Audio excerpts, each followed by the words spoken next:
হাতকড়া পরা অবস্থায় কড়া নিরাপত্তায় নিউ ইয়র্কের একটি আদালতে নেওয়া হয়েছে ভেনেজুয়েলার প্রেসিডেন্ট নিকোলা মাদুরোকে। পাশে রয়েছেন তার স্ত্রী সিলিয়া ফ্লোরেস। স্থানীয় সময় দুপুর 12টায় তাদের আদালতে তোলার কথা রয়েছে।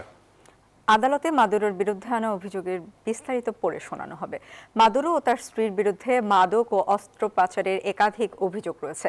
এদিকে ভেনেজুয়েলাকে নিজের অঞ্চল দাবি করেছেন মার্কিন প্রেসিডেন্ট ডোনাল্ড ট্রাম্প, আর পরের টার্গেট হচ্ছে গ্রিনল্যান্ড। স্থানীয় সময় সোমবার ভেনেজুয়েলার প্রেসিডেন্ট নিকোলা মাদুরো ও তার স্ত্রীকে নিউ ইয়র্কের একটি আদালতে নেওয়া হয়েছে। এই সময় মাদুরোকে খুঁড়িয়ে হাঁটতে দেখা যায়।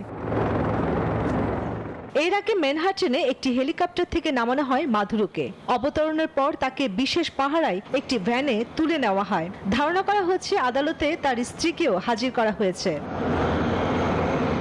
মাদুরো ও তার স্ত্রীর বিরুদ্ধে মাদক ও অস্ত্র পাচারের একাধিক অভিযোগ রয়েছে। এই ঘটনা ভেনেজুয়েলার জনগণের জন্য অত্যন্ত অস্বাভাবিক ও বিস্ময়কর। মাদুরোর পক্ষে আদালতে শুনানি করবেন নিউ ইয়র্কের অভিজ্ঞ ফৌজদারি আইনজীবী ডেভিড উইকস্ট্রম, যাকে নিয়োগ দিয়েছে আদালত। তবে মাদুরো নিজ উদ্যোগে আরও আইনজীবী নিয়োগ দিতে পারেন বলেও জানা গেছে।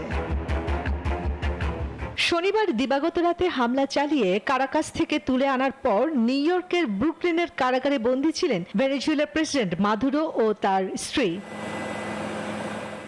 মাদুরো পুত্র গুয়েরার বিরুদ্ধেও যুক্তরাষ্ট্রের আদালতে মাদক পাচারের অভিযোগ আনা হয়েছে। ভেনেজুয়েলার পার্লামেন্ট সদস্য গুয়েরা নিকোলাসিতো বা রাজপুত্র নামেও পরিচিত বলে মামলায় উল্লেখ করা হয়েছে। চন্দ্রানী চন্দ্রা, নিউজ 24।